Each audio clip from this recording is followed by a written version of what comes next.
मंदिरों पर कब्जा किसका, वो सही चल रहे हैं अपनी जगह। वो उनकी अपना सनातन पद्धति है, हिंदू पद्धति है जिसे मानते हैं, उनके भगवान हैं, उनके अपने मंदिर हैं, उनकी अपनी व्यवस्था है, उनके अनुसार से उनके शास्त्र हैं, उनके हिसाब से काम चल रहा है, उन्हें चलने दो। जिनका काम चल रहा है वो रसोईया निकालें या नाई निकालें या टॉयलेट साफ करने वाले निकालें या कुछ भी निकालें, भगवान को कपड़ा पहनाने वाले निकालें या भगवान पर चढ़ावा चढ़ाने वाले निकालें, वो उनकी अपनी पद्धति है, वो अपने हिसाब से निकालेंगे, इसमें बुरा मानने वाली कोई बात नहीं है। रही बात ये, जब एससी को हिंदू माना ही नहीं है, एसटी को हिंदू माना ही नहीं है, सनातनी माना ही नहीं है, तो वो क्यों लेंगे? स्पेशल इसलिए उन्होंने कहा है कि ब्राह्मण व्यवस्था को फॉलो करने वाला ब्राह्मण या रसोईया चाहिए। रसोईया तो वो मेन चीज़ होती है जो सब चीज़ों से हाथ लगाता है, जो टच करता है। ये तो अटंचे वो थे, मतलब अछूत थे ये तो अछूतों को रसोईया कैसे बना सकते हैं वो बताइए अपनी व्यवस्था का।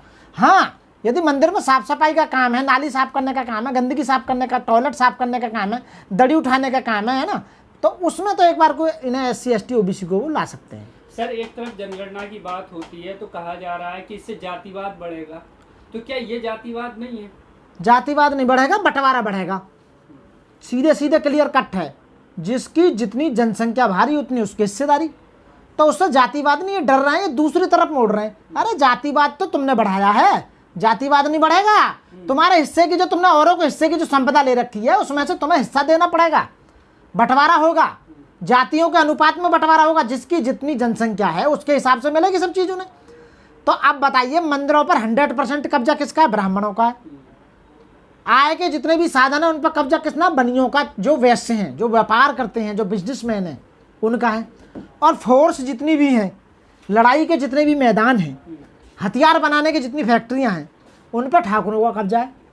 तो आप ये बताइए, तीन वर्गों ने मात्र 15% लोगों ने देश की 90% संपदा पर कब्जा कर लिया है। सरकार को चलाने वाले 90 सेक्रेटरी हैं, जिनमें से मात्र 3 ओबीसी हैं, बाकी सारे 15% में से हैं। तो ये एक नया फार्मूला जो या मिसगाइड कर रहे हैं लोगों को, वोटरों को। मेरा वोटरों से कहना है, खासकर ओबीसी, एससी, एसटी और मोमडन से, अब की बार बीजेपी सरकार बिल्कुल नहीं आनी चाहिए। वैसे भी 186 सीट तो हार ही रही है 2024 में, तो कम्युनिस्टों की है ना। तो मेरा कहना यह है कि जो लोग तुम्हें हिस्सा नहीं दे सकते, जो लोग तुम्हारा रिप्रेजेंटेशन नहीं दे सकते, जो लोग तुम्हें रिजर्वेशन नहीं दे सकते, जो लोग अपने आय के साधनों में से बांटने के लिए तैयार नहीं है, और जब वारी आ रही है जाति की तो बता रहे हैं कि जाति को बढ़ावा दे रहे हैं। ये तो वो जाति है जो आप लोगों ने बनाई थी, ब्राह्मणों ने बनाई थी, पंडितों ने बनाई थी, ये तो ऊपर के वर्गों ने बनाई थी, हमने थोड़ी बनाई थी। हमें तो तुमने बांटा है और हमारे हिस्से का पैसा आप लोगों ने खा लिया है, दुनिया जानती है।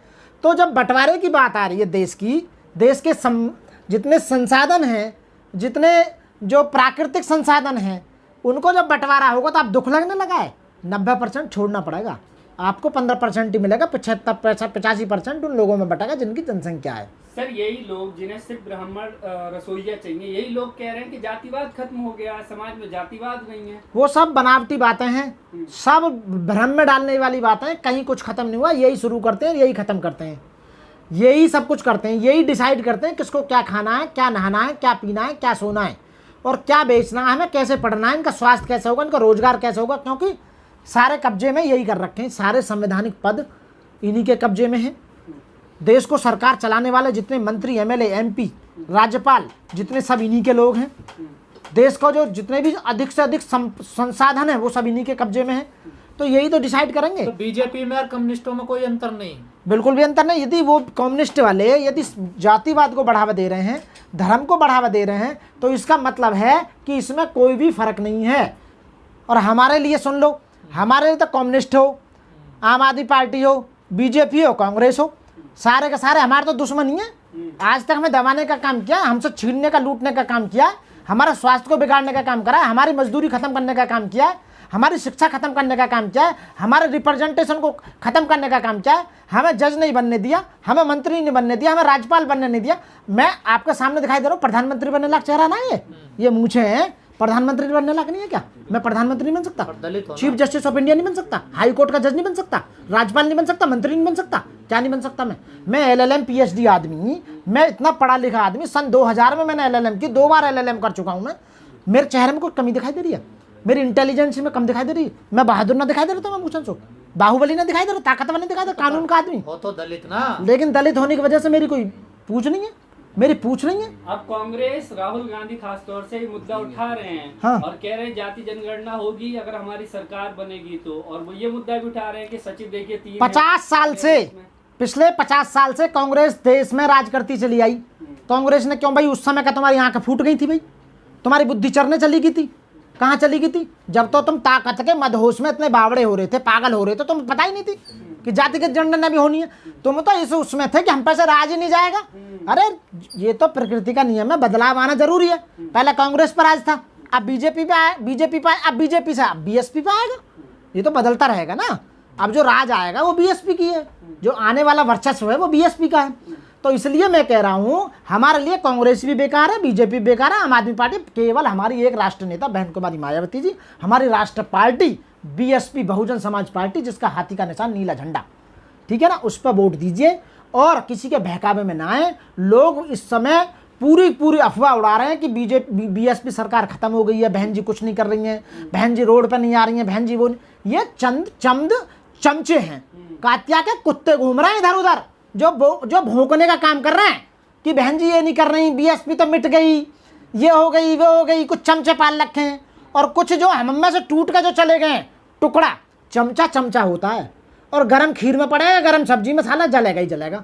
डेफिनेटली बता रहा हूँ, चमचा की कोई औकात नहीं है, वो कमीन है। जो कमीन होते हैं ना, हाँ उनके मैं मानता हूँ जमीन और कमीन की कभी कीमत कम नहीं होती, लेकिन जमीन बेच का अमीर बनना भी अच्छी बात नहीं है। मैं उन चमचों से कह रहा हूँ, अपनी उन बहनों से कह रहा हूँ, रेस्पेक्टेड महिलाओं से कह रहा हूँ जो दूसरी पार्टियों में काम कर रही हैं, वो बहनें लौट के आएँ, बहन कुमारी मायावती जी के कंधों को मजबूत करें।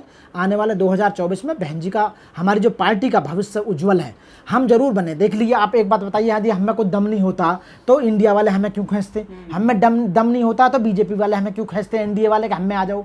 मिलाना चाह रहे हैं, इसका मतलब कहीं ना कहीं कुछ दम है। करोड़ों वोट बैंक है ना भारत के अंदर, हम जैसे कार्यकर्ता काम कर रहे हैं ना जुझारू, हमें हमारे जमीन को खरीद कर तो देख कोई खरीद सके। हमें कोई पैसा रुपया ऐसा नहीं बना जो हमें खरीद सके आज की डेट में। पक्के कट्टर, हम कोई बीएसपी के कोई नेता, हम पर कोई पद है, हम कोई मंत्री रहें, एमएलए रहें, एमपी रहें, लेकिन वोटर हम जैसा होना चाहिए, ना बिकने वाला। बहन जी के सिवा, बीएसपी के सिवा दिखाई नहीं देता हमें तो केवल बीएसपी नजर आती है। हमारे खून में उबाल मालता रहता है बीएसपी का। अंधभक्त हो बीएसपी के, अंधभक्त नहीं कह सकते। बीएसपी जो पार्टी है वो विचारधारा पर पार्टी टिकी हुई है। कहाँ वो विचारधारा बाबा साहब और भगवान बुद्ध, मानव एक समान भाईचारे को लेकर चलती है, समानता का अधिकार देने वाली पार्टी बहुजन समाज पार्टी। बहन जी ने, आप बताइए, बहन जी ने पूरी जीवन संघर्ष करके पार्टी को बचा के रखा, और आज आप देख लिए पूरी भारत में 6 नंबर की पार्टी है, ऐसी कोई पार्टी नहीं है। आप बताइए कितने लड़कों पे एफआईआर हुई है आज तक, कितने हमारे नेताओं पे एफआईआर हुई है, बताइए कौन सा नेता हमारे जेल में गए। साफ छवि की नेता हैं, नहीं घोटाला करने वाली नेता हैं, कभी घोटाला नहीं किया बहन जी ने, और हमेशा केवल विचारधारा का ही काम किया है। आज भी बाबा साहब की विचारधारा को बढ़ाने का काम जो किया है आप देख चुके हो। 5 साल में बहन जी ने पूरे उत्तर प्रदेश को बौद्ध में बना दिया था। यदि 5 साल बहन जी को इस बार पीएम बना दिया, पूरे भारत को बौद्ध में बना देंगे, और ये दिखा देंगे कि राज्य ऐसे चलता है और प्रधानमंत्री ऐसा होता है।